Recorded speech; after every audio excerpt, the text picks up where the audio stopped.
Mesdames, Messieurs, bienvenue à Conflit de Génération. On est là avec vous encore une fois pour vous présenter un autre sujet cette semaine avec la belle équipe. On parle de Naïka. Bonjour Naïka, comment ça Bonjour, va? bonsoir, ça va bien, merci. Oui, je salue Valérie. Comment ça va Valérie? Bonjour, bonjour. Corinne, comment ça va Corinne? Bonjour à tous, ça va bien, merci. Bon, moi-même, ça va bien pour moi-même, n'est-ce pas? Ça va bien. Alors, on espère que nous allons avoir une belle émission ce soir, n'est-ce pas? Et on va parler de sujets vraiment très intéressants. On va parler des traditions de manière générale. On va parler de culture. Comment surtout conserver notre culture? Est-ce qu'on peut avoir plusieurs cultures en même temps? Il faut savoir, pour des Québécois nés au Québec qui n'ont jamais quitté leur Québec chéri, ça reste une seule culture. Et même là encore, il y a la culture anglophone, il y a la culture francophone, et une même personne peut être habitée par minimum de cultures, et on fait des rencontres, des chums jamaïcains, etc., etc. Ça peut changer. Alors, tout revient à lorsque nous sommes nous devons rester nous-mêmes, n'est-ce pas? On doit aller chercher nos racines. Mais comment faire dans un monde multiculturel? Comment faire lorsqu'on n'est pas dans notre pays d'origine, on parle plusieurs langues? Comment faire pour conserver, garder cette culture-là qui fait de nous ce que nous sommes, dans le fond? Je pense pas qu'on aura la question, nous tous, à cette réponse complexe, là, mais je pense que ça passe surtout par la langue aussi, parce que la langue, c'est comme ça qu'on transmet les traditions souvent, qu'on n'a pas d'écrit, c'est vraiment les paroles qui nous restent et qui perdurent à travers le temps. Donc la langue, je pense que c'est le premier aspect qu'il faut conserver si on veut vouloir transmettre les traditions aux générations futures. Moi, je dirais aussi que, justement, étant donné que, admettons, au Québec, par exemple, on s'entend qu'il y a beaucoup de culture au Québec, je pense que c'est bien aussi des fois de se regrouper avec des gens qui te ressemblent, entre guillemets, ne serait-ce que pour avoir justement un petit lien d'attachement avec ton pays natal, puis ce genre de choses-là. Donc, des fois, c'est bien aussi de se regrouper de gens qui te ressemblent, si on veut, ou qui ont la même culture que toi. Moi, je pense que ça passe par la famille. Évidemment, qu'est-ce qui se passe à la maison, qu'est-ce qu'on dit, qu'est-ce qu'on fait, qu'est-ce qu'on mange. C'est vraiment comme ça que la culture peut être transmise aussi. Là, les mets traditionnels, les mets du pays d'origine, c'est important de conserver ces choses-là. Je pense que c'est une façon de transmettre la culture. Et naturellement, sans s'enfermer sur soi-même et faire ce que font la plupart, n'est-ce pas?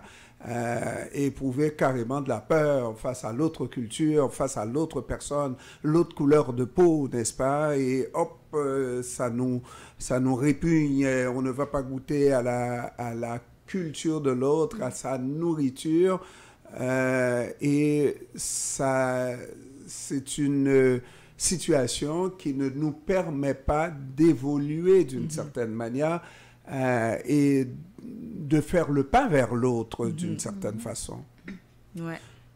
Donc, c'est de là qu'on va essayer d'apprendre la langue de l'autre aussi. Mais je pense que c'est un dilemme parce que comme immigrant, tu arrives ici, tu veux t'intégrer, le gouvernement te dit de t'intégrer, on te force à parler français, à apprendre le français. À la maison aussi, on parle français. Donc, je pense que c'est un dilemme. On veut s'intégrer, on veut s'ouvrir vers l'autre, mais on veut aussi ne pas perdre nos racines. Donc, je trouve que c'est dur à manœuvrer, là. Mais je pense aussi qu'il faut avoir une certaine ouverture d'esprit, autant de la personne qui vient, puis la personne qui est déjà là. Je pense que justement, tiens, mettons, on prend exemple le Québécois, justement, qui accueille l'Haïtien ou peu importe, le Mexicain. je pense que c'est important que, justement, du côté du Mexicain, tu sais, ici, qui s'en vient dans un autre pays, donc, OK, peut-être, justement, apprendre un peu la culture là-bas, comment est-ce qu'il fonctionne, ce genre de choses-là. Mais je pense aussi que ça serait bien pour le Québécois d'accueillir le Mexicain de façon à, ne serait-ce que le mettre confortable, puis que malgré que, justement, qu'il se retrouve dans un autre pays, mais qu'il peut quand même pratiquer sa culture sans nécessairement être jugé ou ce genre de choses-là. Donc, il doit avoir une ouverture d'esprit des deux bords, je pense. Moi, j'irais définitivement dans le même sens que toi, pour la personne qui arrive, de ne pas se sentir comme je suis la personne qui arrive, de vraiment se faire intégrer, d'être accueilli, de dire, OK, je vais apprendre la culture d'où je suis, mais je peux continuer à être moi, réellement qui je suis, sans me faire juger, sans commentaires ou autres. C'est vraiment important dans les deux sens. Ouais, puis on met toujours les deux en opposition, comme l'immigrant versus l'immigrant intégré, mettons. Alors que les deux peuvent se faire. Tu peux jumeler deux cultures ensemble, puis jongler avec ça, puis parler français, mais aussi parler ta langue... comment on appelle ça? Ta langue maternelle, ouais. Je faisais la langue naturelle. La langue maternelle. Il y a moyen de jumeler ça, là. Ouais. Mais ça part justement du respect de l'un de l'autre, je pense. Vraiment, là? Ouais. Vraiment, ouais. Mais il y a un peuple que nous connaissons bien, qui est un peuple très ouvert d'esprit par rapport juste à la culture, on va dire la culture culinaire. C'est le peuple québécois qui va essayer tous les repas de toutes qu'on a dans presque toutes les cultures qui sont représentées ici, etc. Et ça, je trouve que c'est un bel exemple à suivre. N'est-ce pas? Un bel exemple à suivre.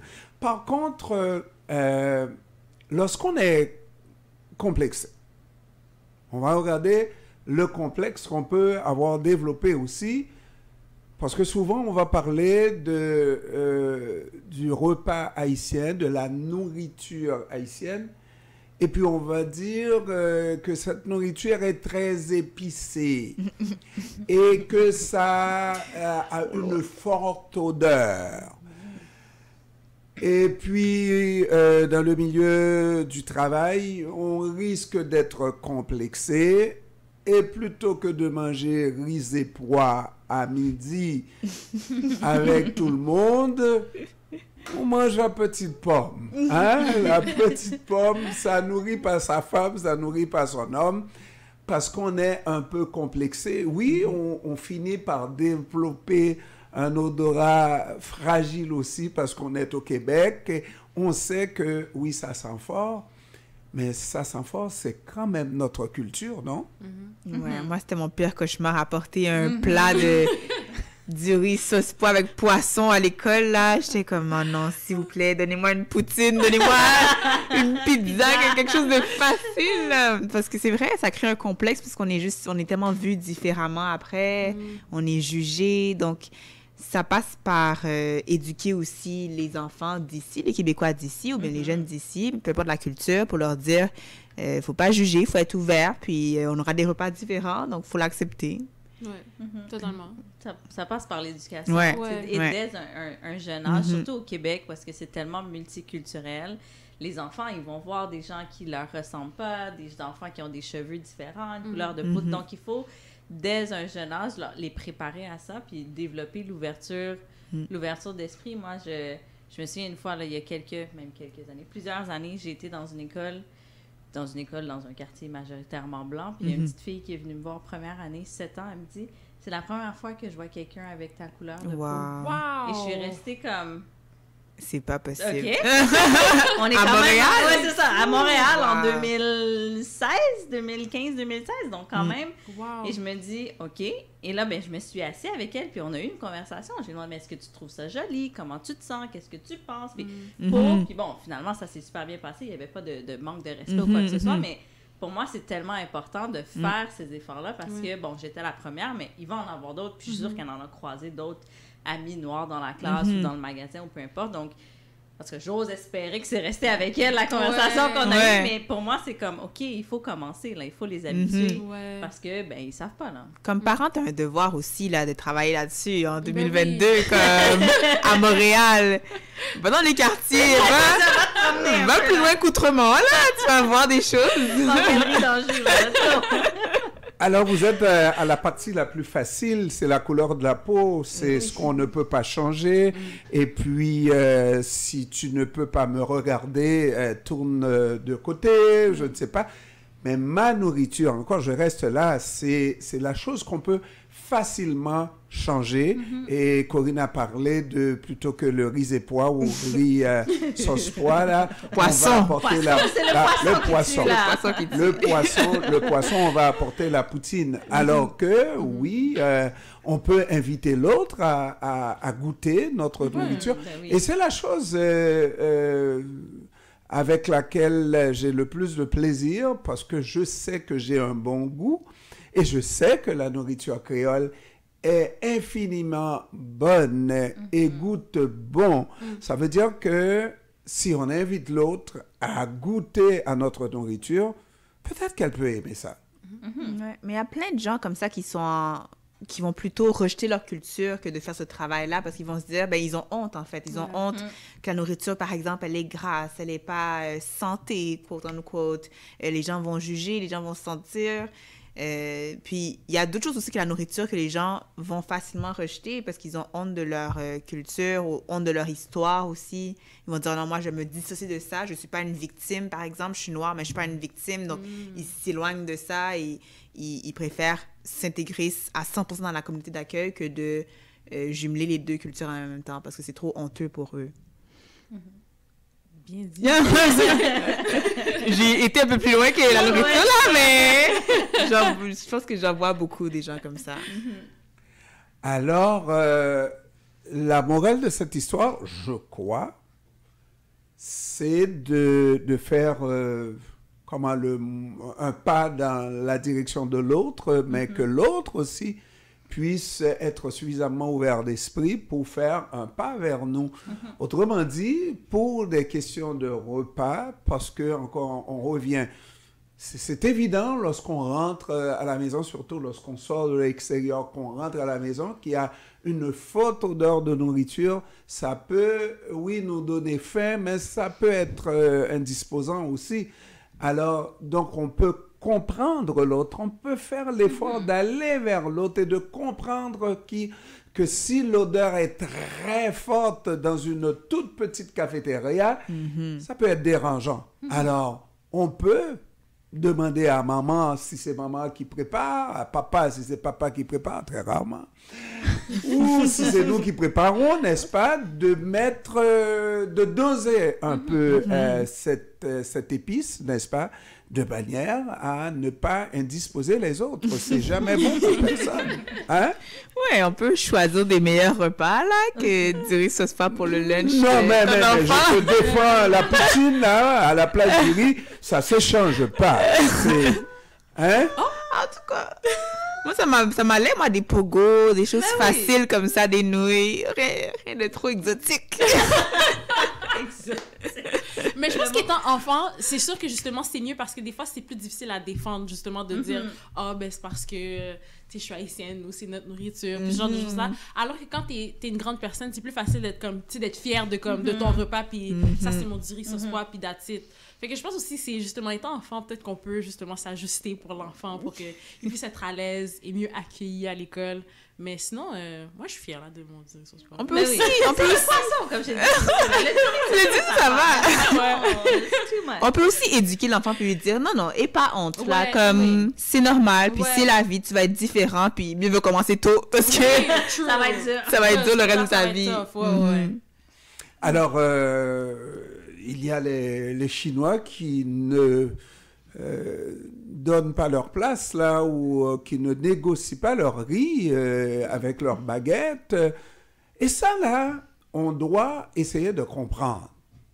C'est de là qu'on va parler, qu'on peut avoir tendance à dire qu'il existe des cultures qui sont peut-être pas supérieures, mais qui sont plus fortes que d'autres. Des cultures millénaires, comme la culture chinoise, par rapport à la culture haïtienne, ça fait à peine 200 ans d'histoire, c'est pas la même chose. Mais est-ce que je dois pour autant être complexé?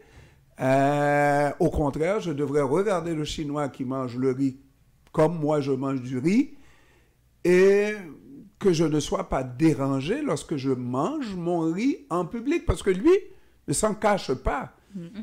C'est comme si on voudrait se cacher de ce qu'on est, n'est-ce pas, à vouloir cacher son riz. Encore une fois, on dit qu'on peut faire des améliorations. C'est normal, mais le riz en soi, on n'échange pas le riz pour du pogo. Quand même, ça se fait pas. Ça t'a marqué, Gilles? Ça, c'est tout le long de l'émission, ça va revenir avec pogo, là. Ça l'a marqué.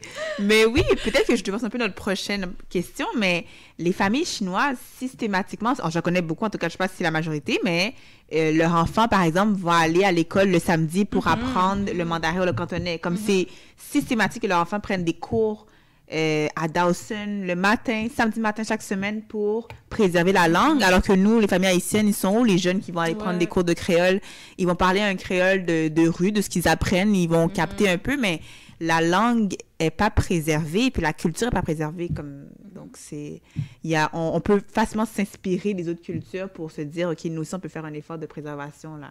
Je pense que c'est quelque chose qui manque dans la majorité des communautés noires. En fait, je pense pas que c'est typique aux Haïtiens, mais comme tu dis, les Asiatiques ou même les familles arabes font cet effort-là, l'école du samedi, on parle la langue maternelle à la maison, puis il y a cet effort-là, alors que dans plusieurs familles haïtiennes ou noires, il n'y a pas ce même désir de préserver la culture, même si on est dans un pays d'accueil, et bon, on s'adapte aussi au pays où est-ce qu'on est, mais on garde l'essence de qui on est, puis ça se perd, puis de plus en plus au fil des générations, nous, ça va parce que nos parents sont nés en Haïti, donc on a quand même cet attachement-là, mais nos enfants, ils se détachent encore plus, donc c'est d'autant plus important de faire cet effort-là pour préserver la culture, sinon d'ici 2-3 générations, il y en a plus, c'est fini. Je sais pas si c'est la honte comme de les générations comme nos parents qui ont préféré ne pas parler créole à la maison. Je sais pas si c'est parce qu'ils disent non, tu sais, en Haïti, ça va pas bien en Haïti, j'ai juste honte de tout ce qui se passe, donc je préfère me détacher de ça. Je sais pas c'est quoi qui fait en sorte qu'on est moins Moi, fort. je pense que oui, pour des plus jeunes qui ont tout simplement honte de se dire haïtien parce qu'ils ne savent pas ce que c'est qu'être haïtien, et c'est là où, parce que nous allons parler tout à l'heure, et on peut déjà l'aborder, à qui revient ce devoir de préserver cette culture, de la conserver, même surtout lorsqu'on vit en terre étrangère, n'est-ce pas? Le gardien de cette culture, c'est qui? C'est le gardien des traditions, c'est qui? C'est les aînés. C'est les plus vieux, et c'est là qu'il faut respecter les aînés et les filles. Il faut respecter. Mais un aîné doit faire son travail aussi. Les aînés doivent faire leur travail de manière à conscientiser. Parce que moi, si je vous dis ce que c'est Haïti aujourd'hui, en des mots très simples, mais vous n'allez plus avoir honte d'Haïti. Et c'est vrai.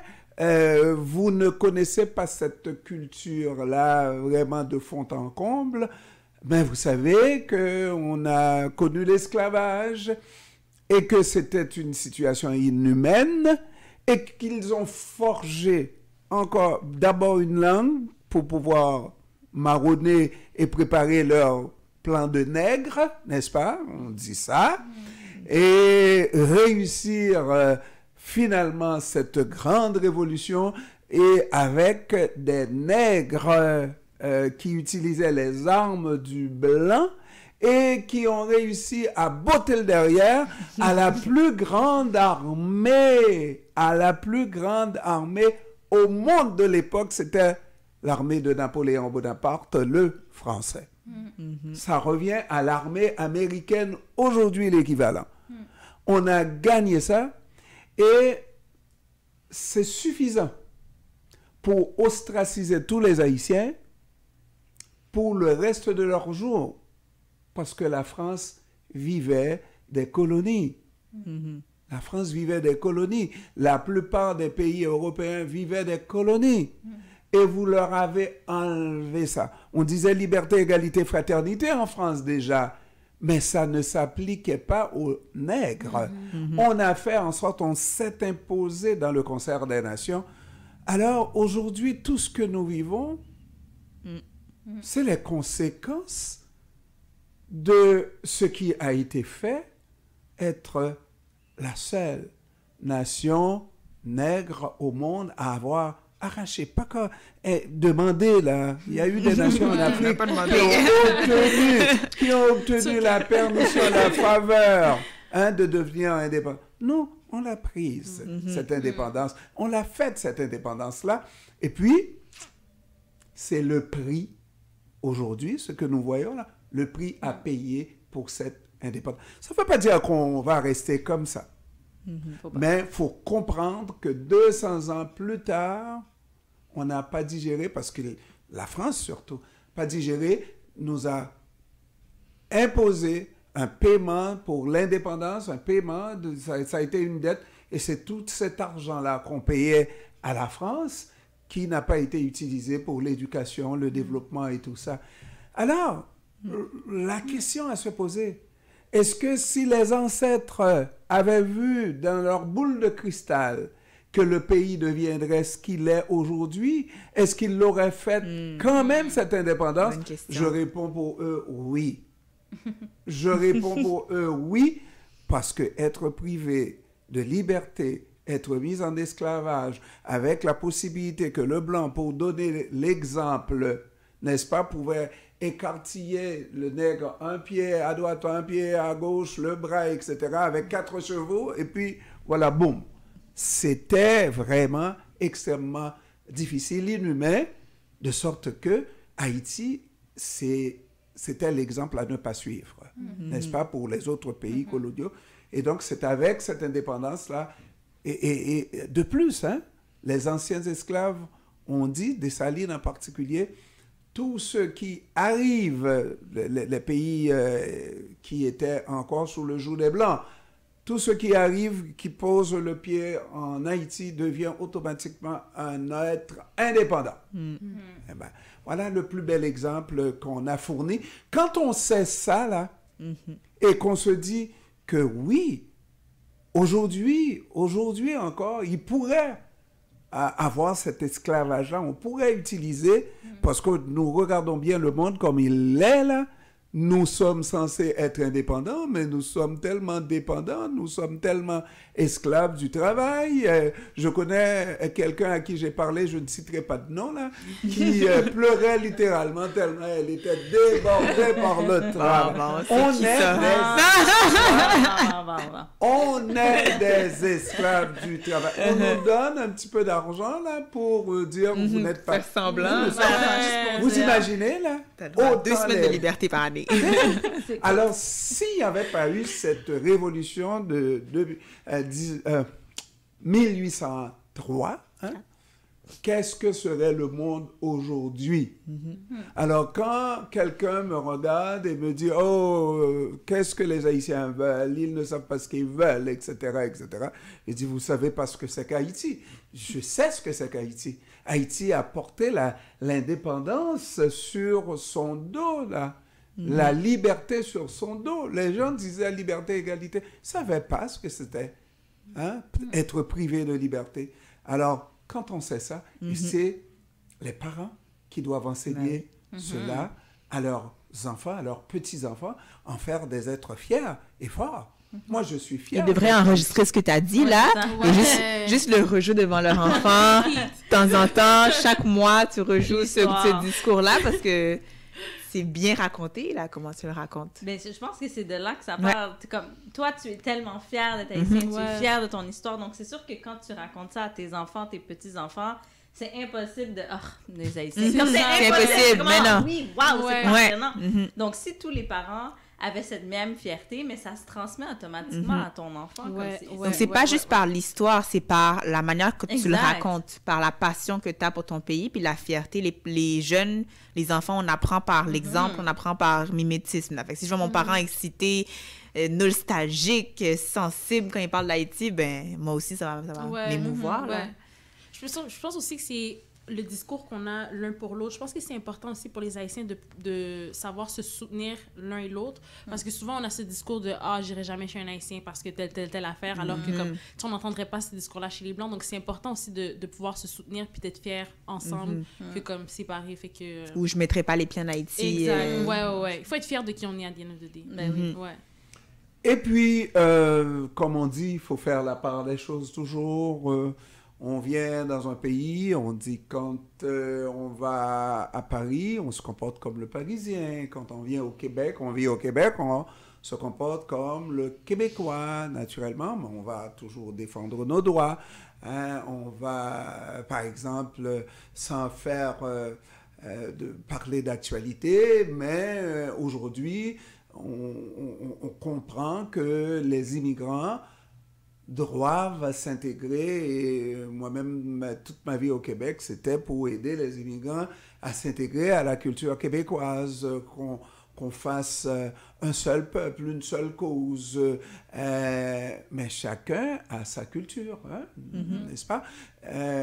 Aujourd'hui, on dit que les immigrants, le français est en danger au Québec à cause des immigrants. Littéralement, ça se dit comme ça, à cause des immigrants. Et quand je regarde là, les immigrantes que j'ai en face de moi, là, qui parlent d'un très bon français, mesdames, messieurs, qui parlent vraiment très bien le français.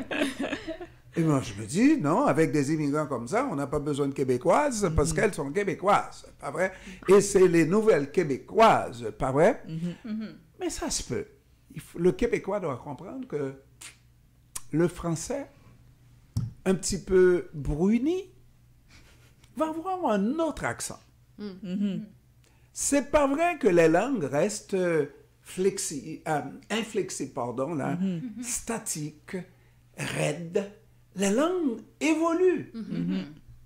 Et si on part du latin pour arriver au français, on va avoir tellement de modifications, tellement, hein? Alors, ça arrive qu'une langue évolue, mais surtout, lorsqu'on sait que nous venons d'ailleurs,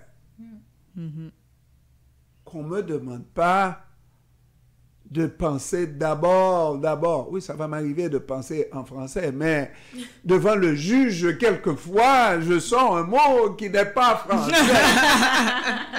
C'est un mot qui n'est pas français. Le juge, je vais chirer ma toge. Je vais chirer ma toge.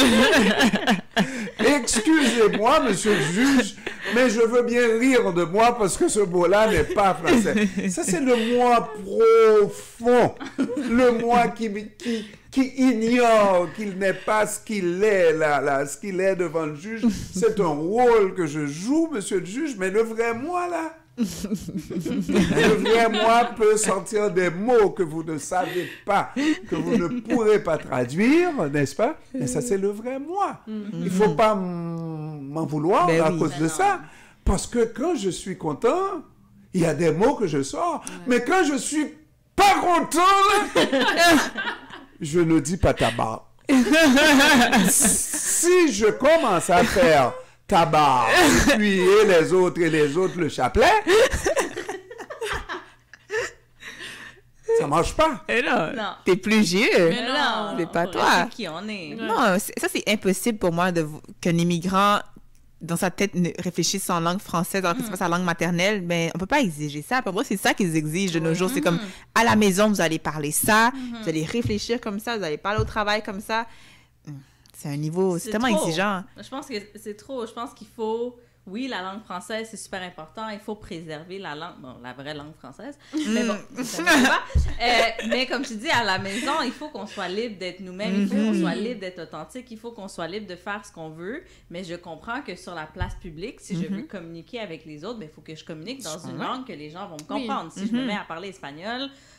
en plein milieu du centre-ville, ben, ça va être difficile là, d'acheter mon produit. Donc, tu sais, je pense qu'il faut faire la part des choses, mais à la maison, c'est la place pour préserver la culture, c'est la place pour transmettre ça à nos enfants. Donc, il faut qu'on ait la liberté de le faire. Je sais pas d'où vient l'inquiétude, les statistiques de la langue maternelle à la maison.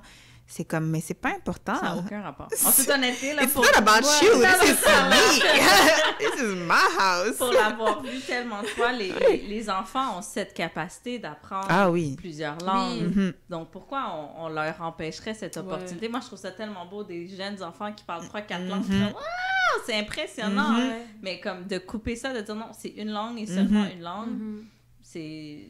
Non. Alors que si on doit parler français pour justement acheter nos produits, interagir à l'extérieur sur la place publique, on va faire l'effort. Ça va être fait. On n'aura pas le choix pour travailler. On va le faire. Donc, l'effort va être là de toute manière. Moi, je crois qu'il n'y a rien qui... L'un n'empêche pas l'autre. Non. Ouais. Et puis... il y a un mec qui s'en vient, là. Il y a un conflit de génération qui s'en vient. Oh, c'est là, on y arrive. Et puis, dans notre profonde intimité. Pensez que c'est en français? Ah, ben là. La profonde intimité. Quel type d'intimité tu parles, La profonde! Entre les quatre murs. Sous les draps. Vous pensez, monsieur Legault, que c'est en français que ça va se passer? Là, toutes les langues sont permises. Même monsieur Legault, il parle pas français. Tout est permis. Est-ce que ça fait de nous des non-québécois, non-québécoises? Non, du tout. Je dis souvent, moi, c'est à peu près la même chose pour le Québécois qui se trouve en Floride. Il réfléchit en français, il parle en anglais, pas vrai, pour avoir le service, etc. Et dans sa profonde intimité, français. Absolument. Français. Hein? C'est ça qui sort, c'est le réflexe français, n'est-ce pas? Sinon, tu fais que tu n'es pas vrai. Hein? Mais c'est vrai! C'est vrai que t'es pas vrai! C'est vrai. L'authenticité, c'est important. Il faut être authentique. Tout le temps. Ça, on est d'accord là-dessus. Par contre, il y a des choses, oui, qu'on doit essayer de modifier. Parce que, bon, on ne vit pas dans un monde de manière autarcique. Ça veut dire tout seul, dans son cocon, seul. Il faut tenir compte des gens qui sont autour de nous. Et puis, tout à l'heure, j'ai parlé d'odeur, de nourriture, etc. Il y a un groupe d'immigrants, est-ce qu'on peut les identifier, qui ont une tradition. Parce que c'est ça, là aussi. Hein? Tradition à conserver, tradition aussi à repousser. Oui. Parce qu'on est conscient, on peut réfléchir, on voit ce qui est bon, on voit ce qui n'est pas bon. Il y a des, pas compatriotes là, mais d'autres. Mais des cousins. Des cousins. On va les appeler des cousins, éloignés. Et qui croient dans leur tradition, bon, peut-être pas tous là, mais qui croient que l'homme fort doit dégager le fort, l'odeur forte, très forte, de sorte que lorsqu'il passe, tout le monde sent. C'est ça dans sa tradition qui fait l'homme fort. Et ça, eh ben, vous savez, hein, je ne mens pas là. Moi, je vis au Québec, je les rencontre, ces cousins-là ici. Ces cousines ici, n'est-ce pas? On va pas les identifier. Non, faut pas. On veut pas d'autres conflits, OK? On n'est pas là. Mais... C'est pas conflit de culture, là, c'est conflit de génération. Mais moi, je suis obligé, effectivement, de dire à mon cousin,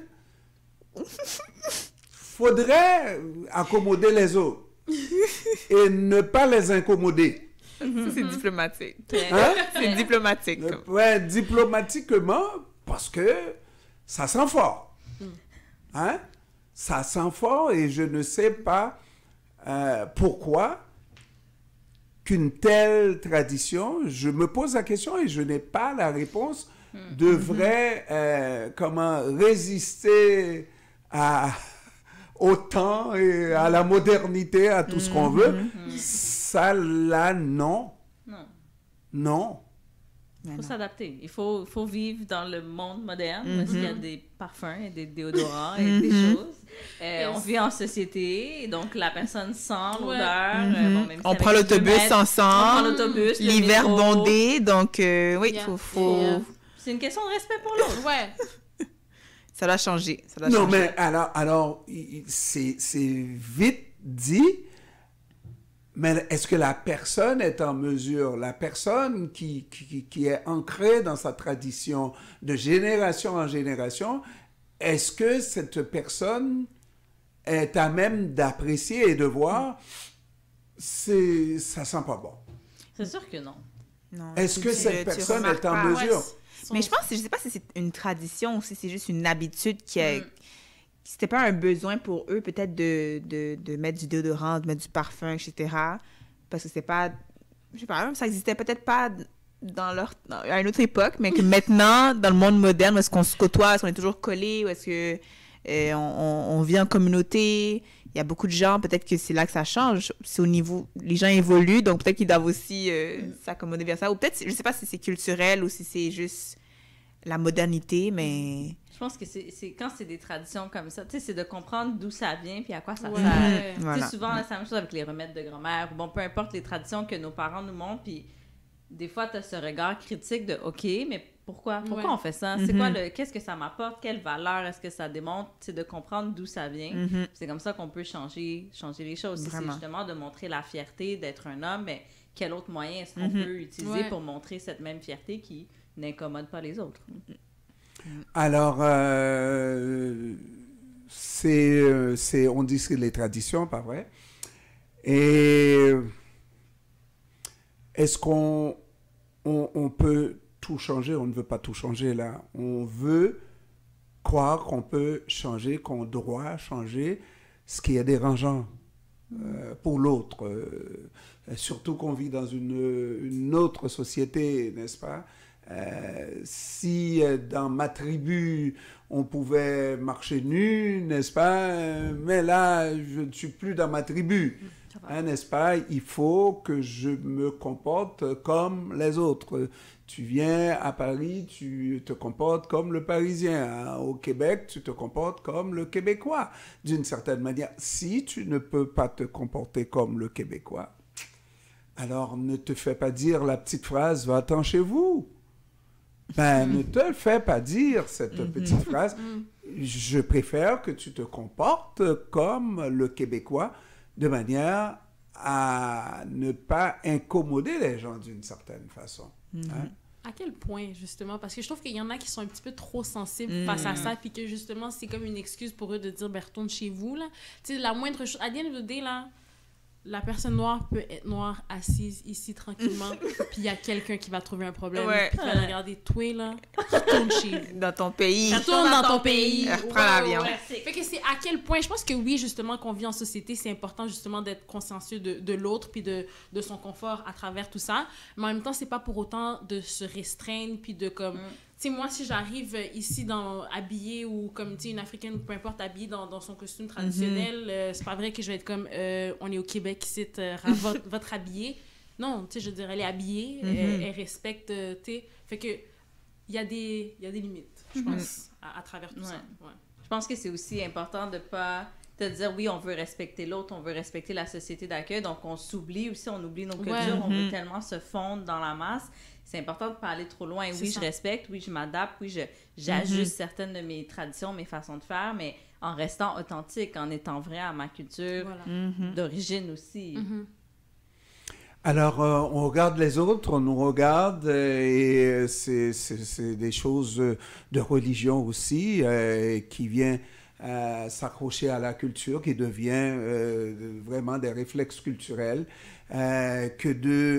exemple, utiliser la femme comme objet, parce que c'est culturel. La femme doit rester à la maison, faire des enfants et préparer les repas, mais la femme n'est rien dans la société. Non, encore là, si on vient ici, on vient au Québec, on vit comme les Québécois. On vit comme les Québécois. Mais en même temps, ça dérange qui que... Si ta femme est d'accord... Ça me dérange. Alors, je réponds. Conflit. Je réponds. Alors, avez-vous déjà vu l'été des hommes marcher torse nu et puis vraiment en petite tenue et à côté la femme qui a tout l'accoutrement et y compris le visage caché sous une robe longue et il fait 30-35 degrés à l'extérieur. Alors, moi, ça me dérange. Je vois, si c'est la femme qui choisit de vivre comme ça, je dis tant pis pour elle, mais si elle est obligée par la tradition, si c'est son choix, si elle est obligée par la tradition, il y a cette tradition qui est à changer. C'est comme ça que je le vois. Ouais, mais tu ne sauras jamais parce que tu ne connais pas la femme comme ça. Donc, tu ne sauras jamais si c'est par choix qu'elle est là ou si elle est forcée. Donc, pourquoi on assume malheureusement que c'est forcé, mine de rien. Donc, non, arrêtons d'assumer ça. On ne la connaît pas, la dame. Ouais. Elle a choisi peut-être sans problème son choix vestimentaire. Donc, moi, je pense, en quoi ça te dérange de voir ça? C'est comme un peu, pas paternaliste, mais je sais pas, c'est comme laissons les gens vivre. Si ça t'affecte pas personnellement, ça affecte ton regard, ben alors regarde ailleurs. C'est comme ça que je le vois. C'est... Maintenant, si c'est dénoncé par la femme puis qu'elle a besoin d'aide, parfait, on intervient, mais... C'est ça. Dans l'autre cas, c'est comme, vivre et laisser vivre. Voilà. À un certain extent, là, mais je veux dire, à the end of the day, c'est pas parce qu'une femme peut être couverte de la tête aux pieds que ça veut dire que c'est pas son choix, alors qu'une femme qui peut être tout nue, ça peut ne pas être son choix non plus. Donc, c'est de connaître la personne, comme tu dis, on sait pas qu'est-ce qui se passe dans sa vie, on sait pas comme si c'est par choix ou pas. Donc, à the end of the day, c'est ton choix. Voilà. Ta liberté de circuler n'est pas restreinte parce que tu vois... Ta sécurité n'est pas en jeu.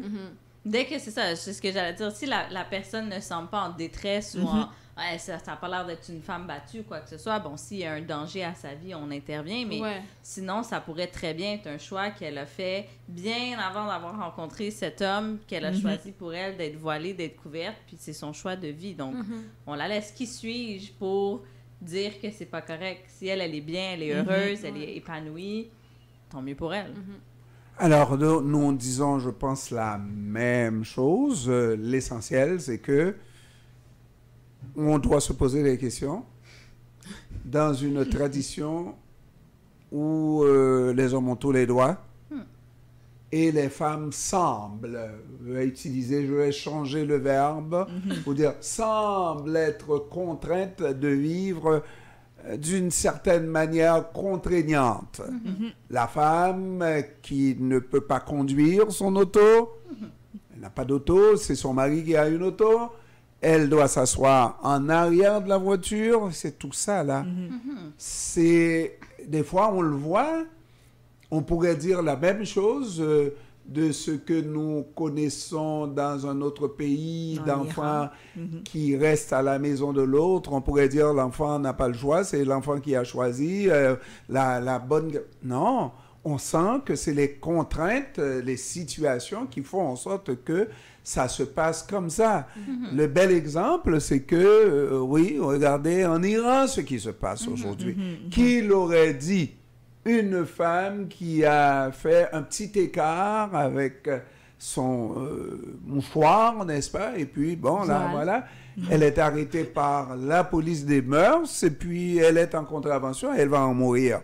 Mais voilà que maintenant, on commence à avoir des cheveux en Iran, des cheveux de femme, ce qu'on ne voyait pas avant. Je pense que l'homme, la femme, les deux sont faits pour être libres, vivre dans un monde libre. Pas la religion qui doit nous aboutir de cette manière-là.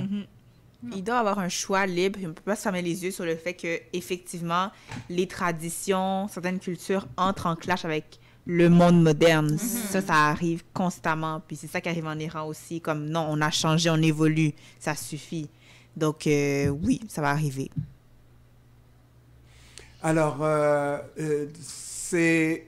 ce type de réflexion-là qui va nous amener des fois à nous dire non, je la regarde, elle semble bien, et puis je n'interviens pas dans sa vie personnelle et de lui parler d'autres choses, d'autres façons de vivre, parce que de toute façon, c'est sa tradition.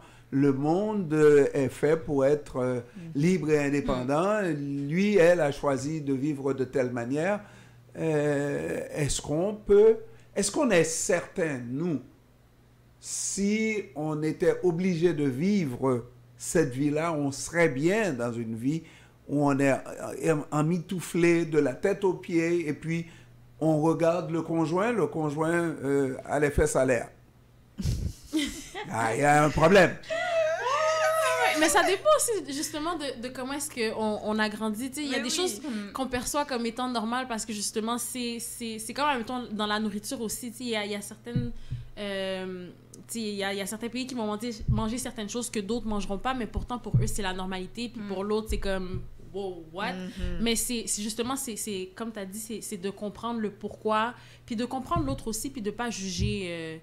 la culture d'un autre parce que nous, on n'est pas habitués à ça, justement. C'est d'essayer de comprendre puis d'être ouvert d'esprit. 100%. On peut pas dire, moi, si j'étais, je ferais pas ça. Mais non, tu sais pas. On n'a pas grandi, on n'a pas été baigné dans la culture. Ouais. On peut pas savoir. Ouais.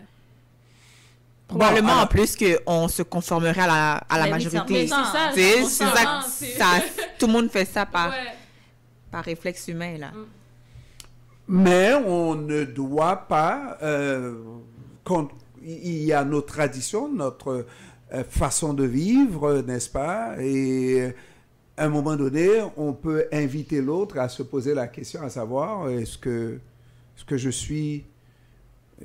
Est-ce que les lois protègent également tout le monde, indépendamment du sexe? Est-ce que on respecte les droits des uns et des autres? Est-ce que je vais m'attarder pour dire que c'est ma culture qui veut que les hommes soient au-dessus des femmes? On doit se poser la question. Si on ne le fait pas, c'est tout simplement parce qu'on s'en lave les mains, mais on sait que on ne voudrait pas nous vivre de telle manière. Pourquoi ne pas réfléchir et poser la question, est-ce que c'est un choix de l'autre, mais si c'est son choix, est-ce que cette personne a déjà essayé autre chose pour savoir que c'est vraiment d'être abouti que de continuer à vivre cette tradition-là qui va dans un seul sens et avec un seul groupe d'individus dans la même société. L'autre groupe, c'est le groupe privilégié qui a tous les droits au nom de son sexe. C'est quoi? Pas correct? Je pense que oui, il faut questionner. Tu sais, je pense qu'avant, au-dessus de la culture de tout le monde, il y a les droits de la personne, il y a les droits humains. Ça, c'est ce qui prime toute autre chose. Donc, oui, si les droits de la personne, les droits humains sont en frein ou sont en cause, effectivement, il faut questionner. Mais quand même avec un bémol, parce que si la personne est bien et elle sent pas que ses droits sont brimés, tu sais, c'est comme un peu un alcoolique qui veut pas dire qu'il est alcoolique, mais c'est comme si toi, t'arrives pas à voir que c'est un problème. Qui suis-je pour te dire alors que c'est un problème réel si ta vie n'est pas en danger, si ton bien-être, ta sécurité n'est pas en danger? Fait que quand la culture, c'est vraiment quelque chose de sensible, personnel à tout le monde. Donc oui, il faut questionner certaines traditions, évidemment, mais avec un certain respect puis une certaine bienveillance aussi. Puis t'as pas à essayer d'autres choses si t'es bien dans ce que t'es pour ça. T'as pas à comparer, à dire on va essayer ça, on va essayer ça. Si t'es bien dans ce que t'es, c'est correct de rester dans ça. Non, mais si tu es bien dans ta pauvreté, parce que moi, j'ai déjà entendu... J'ai déjà entendu, mais sérieusement, là, mais très sérieusement, à l'occasion du tremblement de terre de 2012, il y a quelqu'un, le 12 janvier 2010, qui a dit, un spécialiste français très sérieusement, qui a dit, oui, vous allez refaire les infrastructures en Haïti, mais attention, il ne faut pas leur donner quelque chose de trop très sophistiqué, hein, parce que, bon, ils ont l'habitude, hein, et puis, très sérieusement, c'est un spécialiste qui parle. Non, le bien-être, je pense que ce que je veux pour moi, qui est bien, je le voudrais aussi pour mon prochain, en général. Et puis, n'oubliez pas, là, nous parlons dans un contexte où nous sommes au Québec. Nous sommes au Québec et les traditions ici, là, c'est la parité, si je peux m'exprimer, l'égalité entre les sexes, n'est-ce pas? Ce qui est bon pour la femme est bon pour l'homme. Il n'y a pas dans une famille normale un boss et puis l'autre c'est comme le petit chien là, hein, n'est-ce pas? Il n'y a pas personne qui va dire puisque tu es un homme, si ton père meurt, ta mère devient tout de suite en dessous de toi là, selon la tradition, c'est toi le boss automatiquement au nom du sexe. C'est quoi ça? Alors il y a de ces choses qu'on doit questionner. Ça ne veut pas dire que je vais rentrer... Parce que tu as choisi quand même de vivre au Québec, hein? Oui. Oui, mais je pense qu'il faut faire attention aux préjugés, là, parce que je pense qu'on assume beaucoup de choses de ces familles-là, mais on ne sait pas... Pour moi, je ne sais pas la dynamique de ces familles-là et je ne veux pas généraliser que toutes les familles sont ainsi, puis qu'il y a toujours une dynamique de pouvoir et... Donc... Voilà. Je conclue là-dessus. C'est sensible comme ça. Je me fais l'avocat des nuances. Voilà. Il y a toujours des zones grises. Il y a beaucoup de zones grises. Alors, avec tout ça, on doit... Moi, je dis qu'il faut faire toujours la part des choses. Lorsqu'on arrive dans la culture québécoise aussi, c'est un pays qui a une tradition aussi et qui essaie de préserver ces traditions.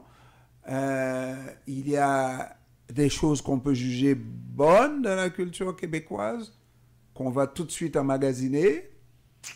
On va les garder pour nous. Ça nous aide à grandir. Puis il y a des choses qu'on trouve carrément mauvaises, qu'on laisse de côté. Exemple, la permissivité. Il y en a beaucoup dans la société québécoise. Mais si c'est ça qui fait la grandeur de la société québécoise, je préfère ne pas avoir cette grandeur-là. Trop permissif, c'est comme mauvais. Ça, on le sait, pas vrai? Il y a des choses à prendre, des choses à laisser. Hein? On parlait de traditions à conserver.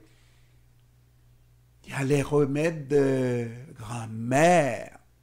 Dans nos traditions à nous, il y a des remèdes qui...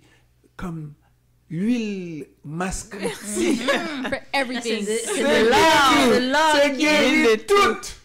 Mais je suis d'accord.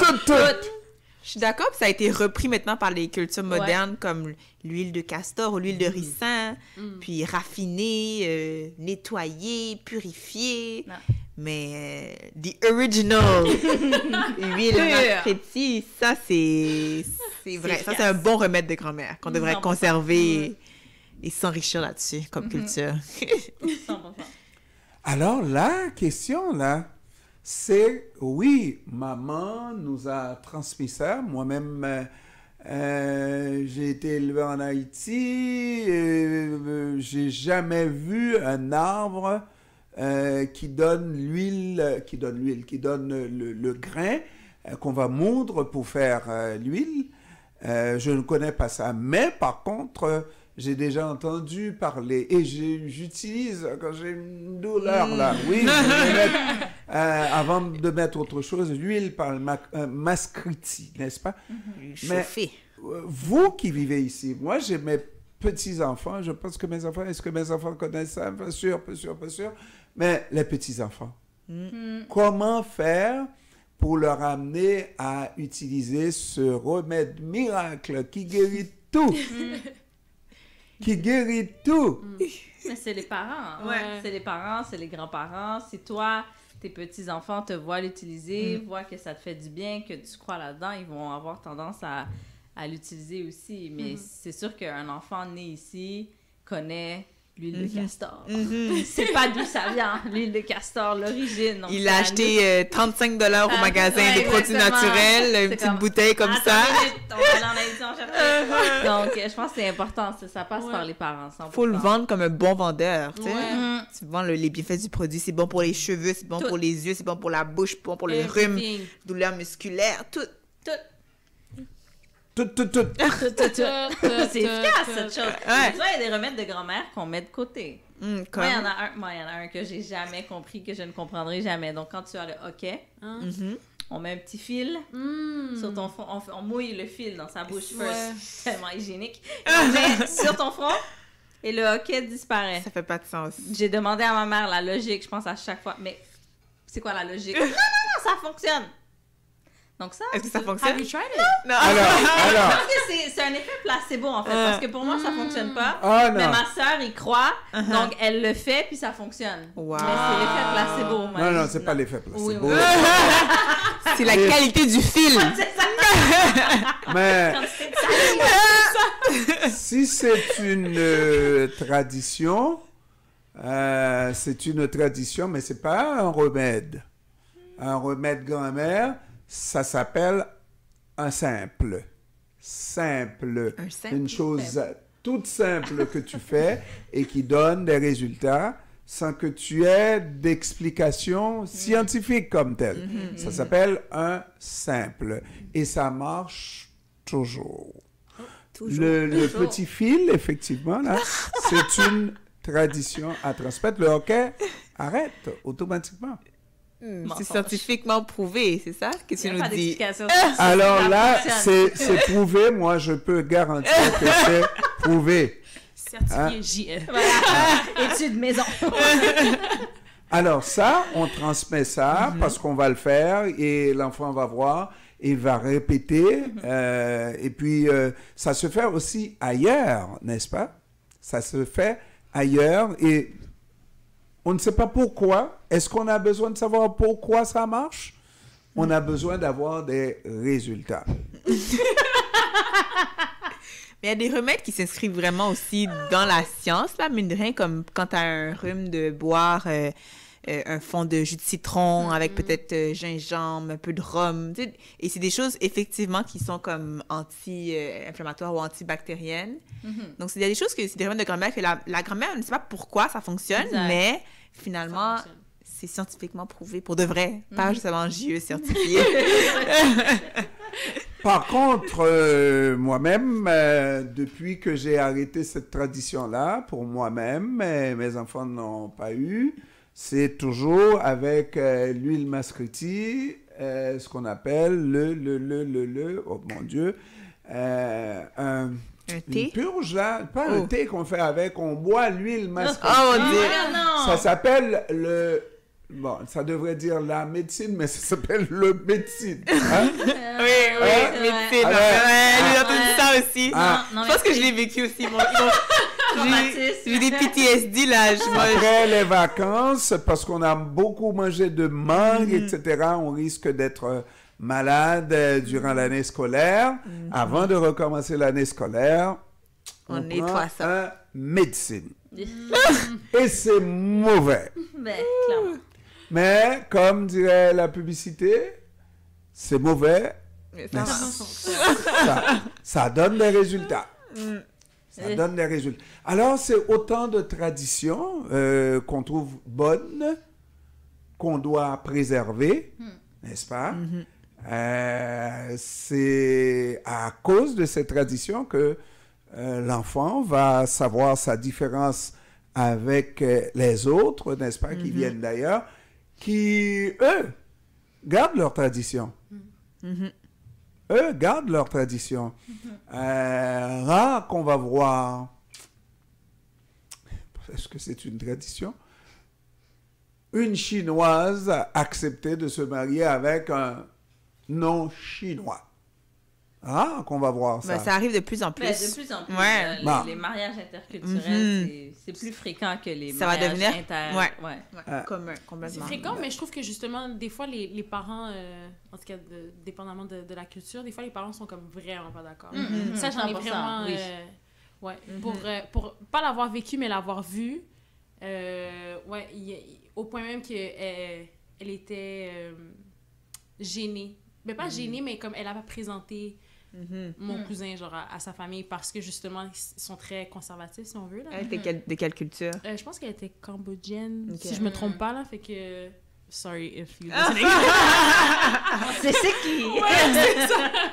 Mais non, mais ça arrive quand même, puis quand même aujourd'hui je trouve que oui, c'est vrai qu'il y a beaucoup de mariages interculturels, mais il y a beaucoup de fois que les parents seront pas d'accord especially si l'autre moitié est noire. Fait que, oui, beaucoup de préjugés. Ouais, vraiment vers les beaucoup, Noirs, c'est ça. Mais je dois vous dire que, comme minorité très visible, mais fière, très fière, nous devrions être ceux qui devraient se fâcher et ne pas être très fiers, étant donné la minorité que nous sommes. Et si on commence à diluer cette belle couleur dans des mariages interraciaux, des mariages interraciaux, ça donnerait quoi? En bout de ligne, on va finir par perdre notre originalité. Parce que moi, je commence à avoir des petits... bon, je les aime bien, là. Hein? Oh, mais ils sont mélangés. N'est-ce pas? C'est des... Ils sont corrects. Ils sont pas noirs. Ils sont pas noirs. Oh my God. Non, mais je comprends ce que tu veux dire. Puis, dans un sens, c'est légitime parce que c'est vrai que la culture, finalement, finit par se perdre. Et pas parce que, bon, ils ont la peau plus pâle, mais parce que c'est des mix de cultures, au final. C'est québécois avec haïtien, c'est asiatique, etc. Donc, c'est vrai qu'on finit par avoir de nouvelles réalité culturelle. Donc, ouais, c'est légitime comme crainte. Je comprends, mais moi, je trouve ça tellement beau. Oui, c'est ça, c'est tout aussi beau. Pas la couleur de peau, là. Mais, mais je veux dire, un enfant qui a deux cultures, connaît ces deux cultures, donc sait qu'il est haïtien et italien, parle créole, mange italien lundi, mange haïtien mardi et fiat comme... Mais là la difficulté, ça c'est beau, mais est-ce que ça va arriver en réalité, qui va parler les deux langues, qui va... mais il y en a qui vont se perdre là-dedans ou qui vont juste comme prendre la culture québécoise parce que c'est trop... Mais je pense que c'est la responsabilité du parent, des deux parents, justement, de s'investir. Moi, je connais des parents qui disent, maman est colombienne, donc elle parle espagnol avec son enfant, puis papa est haïtien, donc papa parle haïtien, créole avec l'enfant, et donc l'enfant apprend les deux langues, les deux cultures sont autant valorisées quand on va chez grand-maman. Tu sais, ça c'est important, mais c'est sûr que si il y a un des deux parents qui est plus dominant, c'est cette culture-là qui va dominer, ou si les deux parents se mettent en retrait, puis c'est correct s'ils parlent jamais créole, parlent jamais espagnol, l'enfant n'aura jamais ces traditions-là, donc la responsabilité... Quand on fait le choix d'être dans une relation interculturelle et qu'on veut avoir des enfants, on veut préserver. C'est un effort du parent de dire, écoute, on va mettre les bouchées doubles pour que l'enfant apprenne les deux cultures. Tout à fait. Mais ça, c'est le sujet d'une autre émission parce que ça prendrait vraiment beaucoup de temps. Ça prendrait vraiment beaucoup de temps. Je ne sais pas si moi, je serais d'accord avec ça. Conflit. Parce que ce qui est beau n'est pas toujours sans problème. Non. C'est vraiment beau, mais c'est pas sans problème. Pour les parents. C'est parce que à un moment donné, il faut savoir si on est noir ou si on est blanc, si on est à l'intérieur ou à l'extérieur. Il faut qu'une porte soit ouverte ou fermée. Bon, je ne suis pas raciste, mais que voulez-vous? Mais il faut. Je suis pas raciste, mais ça commence. Mais non, je ne suis pas raciste, loin de là. Mais un enfant doit avoir une culture. C'est pas la culture, elle doit avoir une couleur de peau. Bon. Est-ce qu'il y a une couleur de peau qui est neutre, qui est entre blanc et noir? Je ne sais pas. Et de toute façon, on va la considérer comme une noire, comme un noir. On va le considérer. Alors donc, J'aurais un petit bémol. Moi, juste par simple curiosité, parce que justement, ça serait probablement pour un autre sujet de conversation. Mais est-ce que ces enfants bien mixés, est-ce qu'ils sont issus d'un papa noir ou d'une maman noire ou papa... Non, mais c'est mes enfants. Moi, je n'ai que des gars. C'est eux. Et ça puis, confirme mon bémol. Bon, alors, parce que ça change. Non, ça confirme mon bémol. Donc, je trouve, en tout cas, je pense que la culture se transmet mieux par la mère. 100%. Oui, 100%. Puis je trouve aussi que justement, tu sais, on se plaint que, tu sais, justement, on se conserve pas. Mais il y a beaucoup de discours chez les hommes noirs que justement, que les femmes noires sont si. Moi, je serais pas avec une femme noire parce qu'elle est comme si. Donc, c'est important aussi d'apprendre à nos hommes noirs d'aimer les femmes noires avec tout leur bagage. De la même chose, vice-versa aussi, qu'une femme noire aussi doit aimer son homme noir avec son bagage et tout. Mais c'est très souvent qu'on va voir un homme noir avec une femme blanche ou d'une autre culture. Ces jours-ci, on voit le contraire de plus en plus. Autrefois, c'était moins courant. Mais la femme noire, ça reste que je pense que c'est la femme la moins désirée. C'est pas une émission. On garde ça pour la prochaine fois. Avec nous. On se donne rendez-vous la prochaine fois. Parce que, mesdames, messieurs, on arrive à la fin de cette émission. Valérie, qu'est-ce que tu as retenu? Que tout passe par l'éducation. Donc, les parents ont une très grande responsabilité de transmettre leur culture à leurs enfants s'ils veulent préserver. Naïka? Ben, même chose aussi dans la même lignée, c'est le patrimoine culturel qui s'apprend, comme tu as dit, avec la langue, dans la famille, puis aussi avec les gens avec qui on traîne. Donc, c'est important aussi d'être fier de qui on est, puis voilà. Corinne? Moi, je crois qu'il y aura une partie 2 à cette émission-là. On a encore beaucoup de sujets à traiter au niveau de la culture. Vraiment. Merci Valérie. Merci Corinne. Merci Naïka.